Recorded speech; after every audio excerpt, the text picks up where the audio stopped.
Hello, gorgeous soul. Welcome to your July astrology. It's all very exciting. It kicks off with a blue moon in Cancer. We also have Mercury and Venus going into Leo. So it's a jolly and dramatic time for all. Before I get stuck into your personal astrology, please do follow me on Instagram at Michelle Knight, Michelle with one L, because I interact there on a regular basis and I would love to see you. And I'm also about to do a giveaway for my tarot deck. So much love. Let's get into it.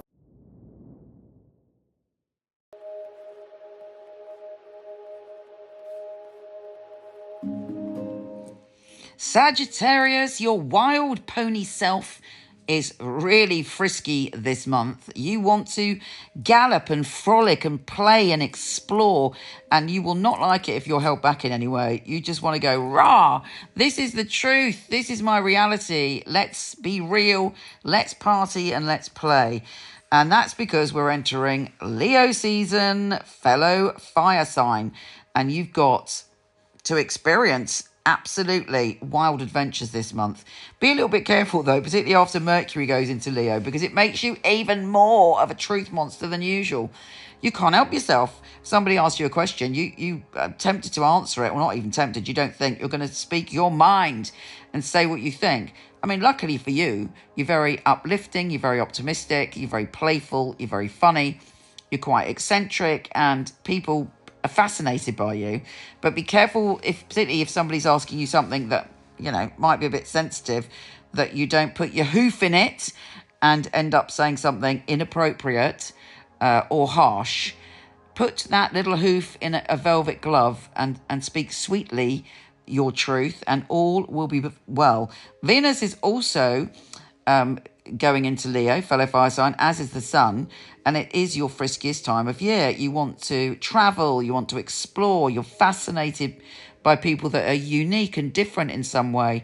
You also want to explore and express your own fabulous uniqueness, and all of this is going to be amazing. And Neptune and Saturn are retrograde this month, and it's making you think about your home and family and how far you've come, or what you desire in terms of the ideal home and how close you are to the people you live with.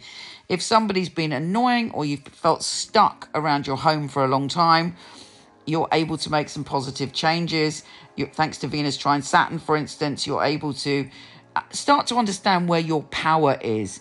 And if you felt powerless in your home or family, you're starting to rethink it, and the universe and the cosmos is going to help you move forward so that you feel secure within yourself and you're ready to reclaim your power. And the perfect day to do that is when the new moon is in Cancer on the 5th. That is when you are magnetizing your strength and your power, and you are able to express what you want to change.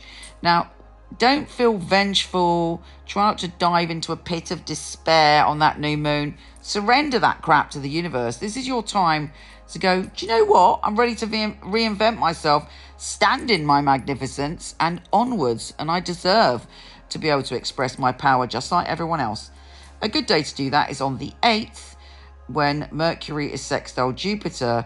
What do you want to express? What is your truth? Where do you want to go and what do you want to explore? You're helped to see that clearly on the 8th as well. So it's a multifaceted day of wonder for you. Venus is trine Neptune, and you are dreaming big about your future. But you know what they say? If we dream it, it can happen. If we don't dream it, how can we head towards it or even know what we're heading towards? So yeah, indulging in your dreams on the 11th. It's also the day where Venus enters Leo, which makes you confident, optimistic, excitable and frisky when it comes to your love relationships. You might also find yourself attracted to or bumping into someone from a different culture, different country or different background to you that you find absolutely mesmerizing.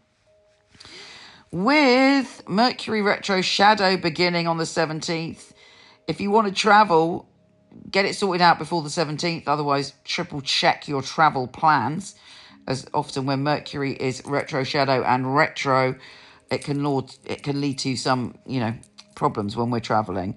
Mars enters Gemini on the 20th, and it is one of the best few weeks of you when it comes to your intimate one-to-one relationships, and you are focused on that, and you're very fierce and protective of those that you love, and you're very passionate about expressing what you need in a partnership. Make sure you're also listening to what they need, because your energy is very out there. Try and be still and find the compromise, and all will be well. The 21st is a massive day. We've got the full blue moon in Capricorn. It's sextile Neptune, which is retrograde. We've got the moon conjunct Pluto. And all of this is saying it's about a radical change. Now, it's a blue moon, which means that there was a previous full moon in Capricorn. How did you feel when the last full moon was? What were you thinking about? Because it's all coming to a head now. And it's about your future. It's about abundance and security and where you're going from here. And also, it's about you, again, speaking your truth, your emotional truth, and moving on. Pluto always helps us to move on. On the same day, Venus is sextile Jupiter, one of the best days of the month. And you are able to, again, attract adventure and excitement, which is what you love. It's the fuel to your soul when you're excited and happy and you're learning new things. And that energy is definitely woven through this month. The sun enters Leo, adding more dollops of adventure to your journey, which is exciting. And then on the 25th, Mercury enters Virgo, and you're switching your attention to your career or your passion about what's to come in your life. All very exciting. Take care, gorgeous, and I'll speak to you soon.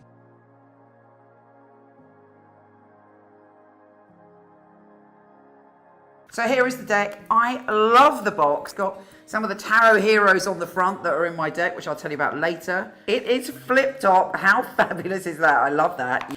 And then you have the little booklet here. Little nuggets of information about each card. Here they are. Notice the gold. The Fool. The Magician. The High Priestess, which is so important because it is Pamela Coleman Smith. She was the illustrator of the original Rider-Waite. And I have 3 Lovers cards. The Chariot, Strength, the Hermit, various heroes here. This is Anna May Wong. So I've got this leaflet that comes with the pack. It gives you one line of straight to the point wisdom about it. But this is the book. And I'm so pleased with it because what I aim to do with this deck is to inspire your own psychic ability, but also to empower you and uplift you every day with the message of the card. Let's take a look inside. In it, we've got the meanings and readings. All my knowledge is in this book, all my love and all my heart. I talk to you about my journey, and I talk to you, most importantly, about how to dive in and learn the tarot really quickly, because that's the way I roll. Very easy guide.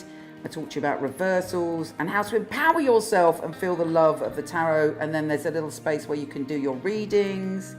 And at the back, really importantly, I talk to you about all the card characters, the amazing things they did in the world to inspire us. Just to give you a taster, let's pull a card to see what we've got.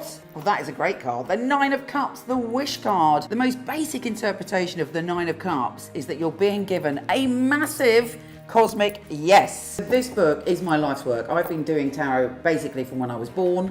It's been a lifelong passion, and you're always learning when it comes to tarot, and I've tried to put everything I know and all the magic and how you can learn quickly. You can get them from Amazon, Barnes & Noble, and potentially order them from your local bookshop and support your local bookshop. These carry my heart and my soul, and I thank you for being on this journey. You inspired me to do it because I wanted to have an inclusive deck. So I thank you for being my inspiration.